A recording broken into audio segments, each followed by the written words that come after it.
पहले में है क्या, पहले ये बता दो ना, तब हम जानेंगे ना। किसी के पास पुस्तक है, पहले ये बताओ। किस किस के पास नहीं है, जरा उनका भी चेहरा हम देख ले। हाँ, क्यों नहीं है, पता नहीं। बैठो, अच्छा ऑप्शन तो भाई कोई बात है नहीं। हाँ, इसमें कितना हो गया है जरा ये बताओ। 6 हो गया, 7 वाला है, धनी जल पंख वाला हो गया। दीरक दोहा अर्थ के आखर थोरे आही ज्यो रही नटकुंडली सिमट कूद चढ़ जाए, हो गया है। चलिए, वेरी गुड। इसका मतलब कि आप लोग अलर्ट हैं, सबको आता है। Very good. तो इसमें से कोई एक खड़ा होकर इसका अर्थ करे तो आगे बढ़ा जाए। हाँ हाँ, खड़े आराम से, आराम से, घबराना नहीं है। दीरक दोहा अर्थ के आखिर थोड़ी जाए। सर, इसमें बताया गया कि दोहे के शब्द बहुत छोटे होते हैं लेकिन उसका अर्थ बहुत ज्यादा बड़ा होता है। वेरी गुड, बैठ जाओ। अगला देखा जाए, ठीक है। अगले दोहे में रहीम दास जी क्या लिखते हैं, जरा इनसे मुलाकात किया जाए। कि धन रहीम जल पंक को लघुजी पियत अघाय, उदधि बढ़ाई कौन है जगत पियासो जाए। समझ रहे हैं?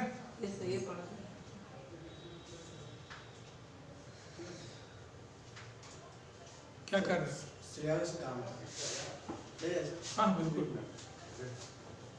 ये भाई आप लोग इसमें चेयर नहीं होना चाहिए ना सर, चेयर भाई, गलत है। तो सर ये हमारी जिम्मेदारी कहेंगे। चेयर सही में यहाँ गलत है। कौन यहाँ रखा है चेयर?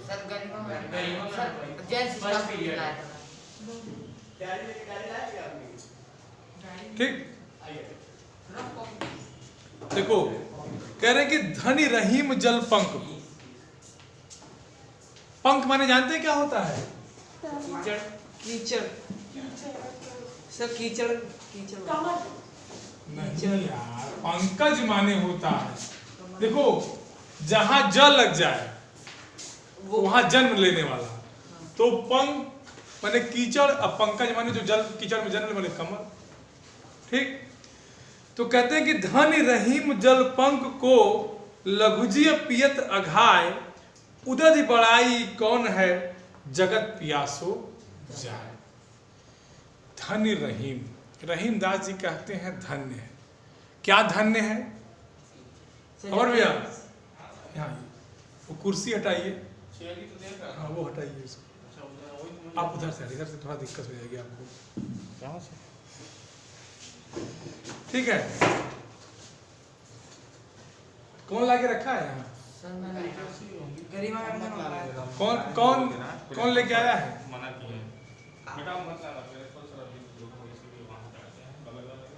ठीक, सब बिगड़ जा रहा है सिस्टम।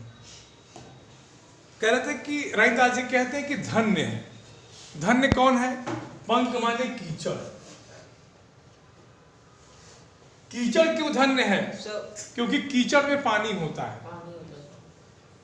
तो कहते हैं कि धन रहीम जल पंख को, माने जो कीचड़ में जल है वो धन्य है। धन्य क्यों है? क्योंकि लघुजी पियत अघाय। लघु माने होता है छोटा, जी माने होता है जीव। छोटे छोटे जो जीव होते हैं वो कीचड़ का ही तो जल पीते हैं। तो कहते हैं कि धन रहीम जल पंख को लघुजी पियत अघाय। अघाय माने तृप्त हो जाना। तो रहीमदास जी कहते हैं कि जो कीचड़ का जल होता है वो धन्य है, क्योंकि कम से कम उसको पी करके जो धरती पे रहने वाले छोटे छोटे जीव हैं वो तृप्त होते हैं। और उदधि बढ़ाई कौन है? उदधि मानी होता है सागर या समुद्र।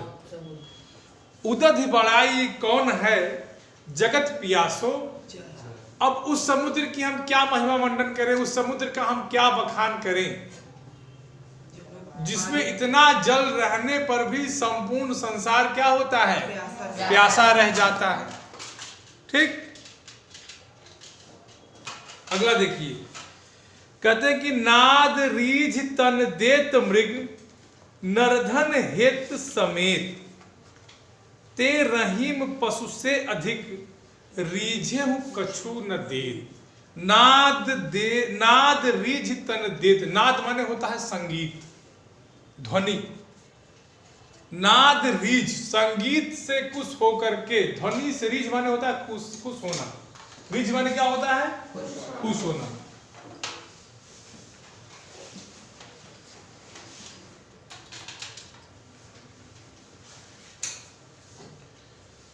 संगीत की ध्वनि को सुन करके मृग खुश हो जाता है और उसमें इतना समर्पित हो जाता है कि बहेलिया माने शिकारी उसको मार देता है। वो अपने तन का त्याग कर देता है केवल संगीत की ध्वनि को सुन करके, क्योंकि सुन के मंत्रमुग्ध हो जाता है और बहेलिया उस पर वार कर देता है। तो शिकारी, हंटर, हाँ, कहते कि नाद रीझ तन देत मृग और नरधन हेत समेत। और जब मनुष्य खुश होता है तो धन दान करता है। आप देखिए, अगर आप खुश होते हैं कभी किसी को तो कुछ दे देते हैं, तो ये देने की मतलब दान की प्रवृत्ति है, परोपकार की प्रवृत्ति है। और कहते हैं कि ते रहीम पशु से अधिक। और ऐसे व्यक्ति पूर्णतः पशु हैं। कैसे व्यक्ति पूर्णतः पशु हैं? रीझे कछु न दे, जो खुश होने पर भी कुछ नहीं देते। मतलब उनसे अच्छे तो हिरन है, जो संगीत की आवाज सुनकर अपना तन देता, अपने जीवन को दान कर देता। रहीमदास ने इसी पर एक लिखा था दोहा कि रहीमन वे नर मर चुके जिन मुख निसरत नाय। समझ गए? कुछ बात समझ में आई कि नहीं? ये इसी दोहे से तुलना की गई है। यहाँ कहते हैं ना कि ते रहीम पशु से अधिक, रीझे कछु न देत। मतलब उस व्यक्ति की तुलना जो खुश होने पर भी कुछ दान नहीं करता है, उसको रहीमदास ने पशुवत बताया है कि पशु के समान है। ठीक, आगे देखिए, बीगरी बात बने नहीं, लाख करो किन कोई, रहीमन फाटे दूध को मथे न माखन। बिगड़ी बात बने नहीं। अगर एक बार बात बिगड़ गई, कोई भी बात हो, अगर एक बार संबंधों में दरार आ गई या कोई बात बिगड़ गई, तो लाख करो किनको, लाख उपाय करने पर भी वह बात जल्दी बनती नहीं है। और उसकी तुलना करते हुए रहीमदास जी किसकी उपमा देते हैं? दूध की। रहीमन फाटे दूध को। जिस प्रकार दूध अगर फट जाए तो मथे न, मथना जानते हैं ना, जिस तरह से उस दूध को मथने से भी उसमें से माखन नहीं निकलता, क्योंकि दूध क्या हो चुका है? खराब हो चुका है। ठीक, बात बिगड़ चुकी है, दूध बिगड़ चुका है। समझ गए? अगला क्या है? रहीमन देख बड़ेन को लघु न दीजिए डार, जहां काम आवे सुई कहा करे तरवार। रहीमन देख लघु, बड़ेन को, सॉरी, रहीमन देख मतलब आप, अब बड़े माने होता है बड़ा, लघु माने होता है छोटा। रहीमन देख बड़ेन को लघु न दीजिए डार। अगर आपके संगत में आपसे कोई बड़ा, कोई धनवान, कोई बलशाली व्यक्ति अगर मिल जाए, तो इसका मतलब ये नहीं है कि आप अपने से कमजोर को, अपने से छोटे को त्याग दीजिए। ये कतई आपको नहीं करना है। रहीमन देख बड़ेन को लघु न दीजिए डार। बड़े लोगों के साथ होने पर छोटों को कभी भूलना नहीं चाहिए। क्यों नहीं चाहिए? तो जहां काम आवे सुई का करी सके तलवार। आप सब कुछ तलवार से, बंदूक से लैस है, लेकिन आपका कपड़ा फटा हुआ है, तो सच सच बताइएगा, क्या आप तलवार से कपड़े को सी सकते हैं? वहां क्या काम आएगी? सुई। तो जहां काम आवे सुई का करी सके तलवार। जैसे सर युद्ध में तलवार में काम आती, तलवार की ढाल। एक आप लोगों ने कहानी पढ़ी होगी, शेर और चूहे वाली। ये सर जो जंगल में जाता है तो उसके ऊपर, नहीं जंगल में सोया रहता है तो चूहा उसके ऊपर उछल कूद करता है, तो चूहा उसको ज्ञान देता है कि तुम मुझे छोड़ दो, कभी मैं भी तुम्हारे काम आऊंगा। तो शेर एक बार हंसता है लेकिन गिड़गिड़ाने में छोड़ देता है, और बाद में वही शेर जब शिकारी के जाल में उलझता है, फंसता है, तो उसको बचाता कौन है? चूहा। वही चूहा निकल के आता है और उसको बचाता है। तो एक दृष्टांत है ये, एक उदाहरण है ये कि जहां काम आवे सुई। अब उस शिकारी के जाल को सिंह महोदय काट नहीं सकते थे, अगर उसको मार दिए होते उस समय तो क्या वो जाल काटने वाला कोई आता? नहीं आता। आगे देखिए, रहीमन निज संपत्ति बिना को न विपत्ति सहाय, अब बिनु पानी ज्यों जलज को नहीं रवि सके बचाए। रहीमन निज संपत्ति, निज माने अपना, संपत्ति माने अपना धन वैभव विद्या सब कुछ। अगर आपके पास अपनी धन संपत्ति है, अपनी विद्या है, अपनी जानकारी है, तब तो ठीक है, नहीं तो को न विपत्ति सहाय, संकट काल आने पर आपकी कोई मदद करने वाला नहीं है। क्यों? बिन पानी ज्यों जलज को, जलज माने होता है कमल, ठीक, नहीं रवि सके बचाए। सूर्य की एक विशेषता होती है, कमल की एक विशेषता होती है, कमल पानी में खिलता है, और सबसे बड़ी विशेषता होती है कि सूर्य के प्रकाश में खिलता है। बात को समझिएगा। कमल के पुष्प की एक विशेषता ये होती है बच्चा कि कमल का पुष्प कहाँ खिलता है?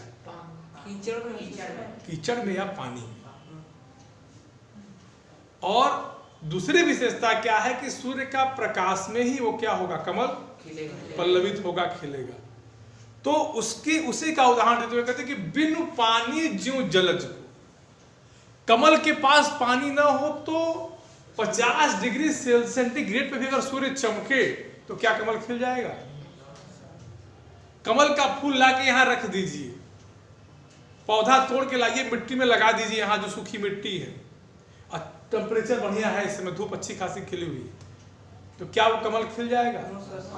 उसी बात को कहते हैं कि आपके पास अगर अपनी निज रहीमन निज संपत्ति बिना को न विपत्ति सहाय, कोई भी विपत्ति में आपकी सहायता नहीं करेगा यदि आपके पास अपना ज्ञान, अपनी विद्या, अपनी जानकारी नहीं है। ठीक, समझ गए? बोलिए।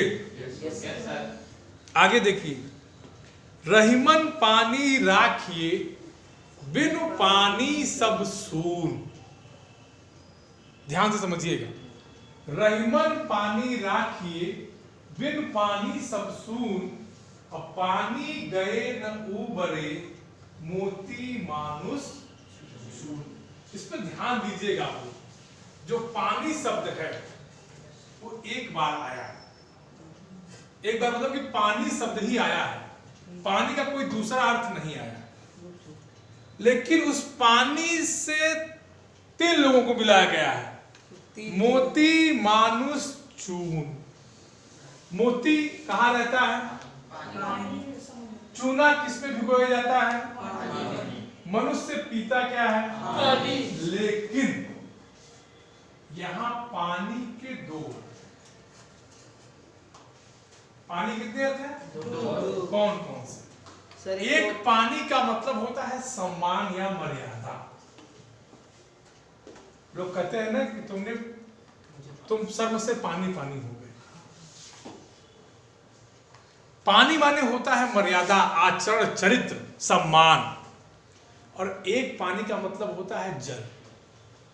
तो रहीमदास जी कहते हैं कि रहीमन पानी राखी बिन पानी सब सून। रहीमदास जी कहते हैं कि पानी को बचा के रखिए। अब वो पानी चाहे सम्मान रूपी हो, चाहे मर्यादा रूपी हो, चाहे चरित्र रूपी हो, ठीक, चाहे आचरण रूपी हो, और चाहे साधारण पानी ही हो, आप उसको बचा के रखिए। क्यों बचा के रखिए? क्योंकि बिन पानी सब सून। अगर ये चीजें आपके पास नहीं है तो संपूर्ण संसार सूना है। अगर का सीधा सीधा अर्थ लगाओ तो बताओ कि क्या पानी के बिना कोई जीवित रह पाएगा? एक सीधा सीधा मतलब यही होगा कि पानी भी बहुत जरूरी है। लेकिन रहीमदास जी कहते हैं कि पानी गए, अगर एक बार आपका पानी चला गया, माने आपका सम्मान चला गया, आपकी मर्यादा चली गई, आपका आचरण चला गया, चरित्र चला गया, तो आप उससे उबर नहीं पाएंगे। चाहे मोती हो, मोती को पानी से निकाल लीजिए, मोती कभी नहीं बन पाएगा। चूने को पानी मत डालिए, कभी चूना अच्छे से खिलेगा नहीं। और अगर मनुष्य का सम्मान चला जाए, चरित्र चला जाए, तो मनुष्य उससे कभी उबर नहीं पाएगा। समझ गए? तो पानी गए न उबरे, मोती मानुष चून। ये बात समझ में आई? किसी कोई दिक्कत? किसी भी पैराग्राफ में कोई दिक्कत? हाँ, एक एक बता।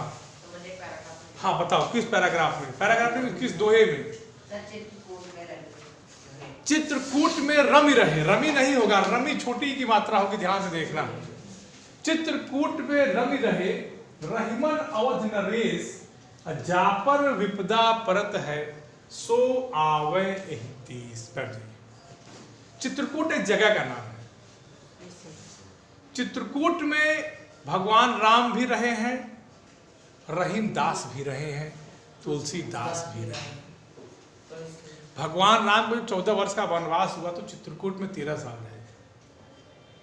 रहीम दास मंदाकिनी के इस पार बैठते थे, तुलसीदास मंदाकिनी के उस पार बैठते थे, क्योंकि चित्रकूट मंदाकिनी नदी के तट पर बसा हुआ है। ठीक। रहीम दास जी कहते हैं कि चित्रकूट में रमि रहे। चित्रकूट एक ऐसी जगह है जहां सब रहा है। रहीम मन मतलब रहीम दास खुद रहे हैं। अवध नरेश माने अयोध्या की राजा कौन? भगवान श्री राम। और क्यों रहा है? जापर विपदा परत है, जिसके ऊपर संकट आता है वो सो आवत ही देश। एक आप लोगों को प्रसंग कल सुनाए होंगे कि धूरि धरत निज शीश पर कह रहीम के ही काज तुलसीदास जी पूछते ना। हाँ, तो रहीमदास क्या पढ़ के जवाब देते हैं कि जिन रज मुनि पत्नी तरी सो खोजत महाराज। समझ गए? अब बताइए किसी कोई दिक्कत है? सर ये बिगड़ी बात। हाँ,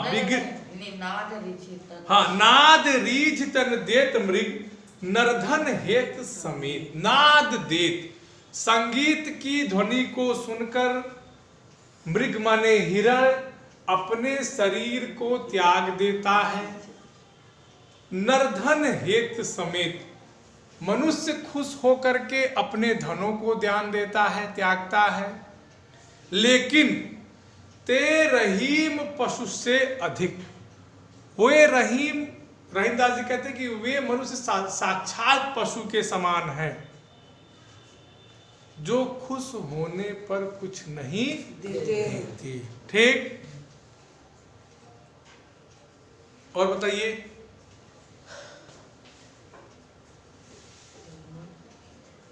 इसमें से एक परीक्षा के लिए आया है, दूसरा वाला हिंट किए हैं। तीसरा बताया था। दूसरा बोले थे। हमने कहा कि एक आया है, मैंने कभी नाम नहीं लिया कि पहला कि दूसरा कि तीसरा। सर आपने 3 पढ़ा था, मैं तीसरा पढ़ा रहा था, उसे मैंने कहा था कि इसमें से एक आया है। मतलब इस चैप्टर से एक आया। चैप्टर नहीं याद आया, मतलब तीसरा आया होगा।